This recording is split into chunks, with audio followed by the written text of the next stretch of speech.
After years of developing his theory and years of poor health and worries about the consequences of publishing his ideas, something happened that finally forced Darwin's hand. In 1858, a letter arrived from a younger naturalist named Alfred Russel Wallace.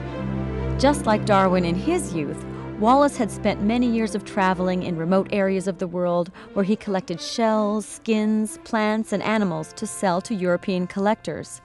That's how he financed his trips.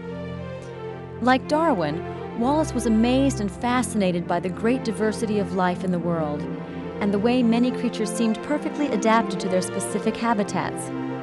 Wallace had written an essay on how this might occur that was very much like Darwin's own idea of descent with modification through natural selection. He sent the essay to Darwin and asked Darwin to review it and perhaps help Wallace publish it.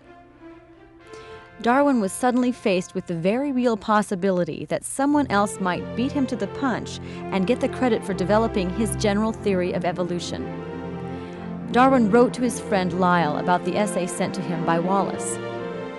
I never saw a more striking coincidence. If Wallace had my manuscript sketch written out in 1842, he could not have made a better short abstract. Even his terms now stand as heads of my chapters. Lyell worked with Darwin to get both Darwin's and Wallace's ideas presented at the same time to the Linnaean Society in London, so that both men might get credit for developing the same basic theory about the development of species. Then Darwin rushed to complete his book on the subject, and in 1859 published On the Origin of Species by Means of Natural Selection.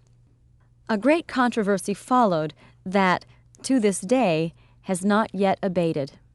Many people see Darwin's theory as a challenge to a belief in God. But Darwin never entirely abandoned his belief in the possibility of a godlike creator. He simply proposed that evolution through natural selection is a fundamental law that could well be a part of God's plan, like the principle of gravity or the orbit of the planets in our solar system around the sun. In the years since the publication of The Origin of Species, the scientific world has continued to debate Darwin's ideas.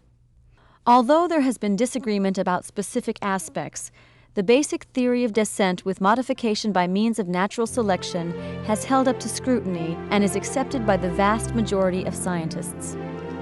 And we now know much more about the mechanisms that make the process work, which Darwin didn't know. For example, we know that the DNA in genes encode the traits that make up each individual organism, and that traits are passed down through DNA. We also know it is very common for genes to randomly mutate and create new trait variations in each generation. But in the end, Darwin's theory is not itself a fact. It is a theory that helps to explain the facts about the forms of life that we see all around us. That there are many variations of plant and animal forms. That different varieties and species are well adapted to their environment. That changes in an environment lead to changes in the forms of life in that environment. In much the same way, the debate about Darwin will continue to change and modify how we view his theory and achievements, as it also deepens our understanding of life on Earth. For in science, as in life, change and evolution are part of a natural process that continues every day and every moment all around us.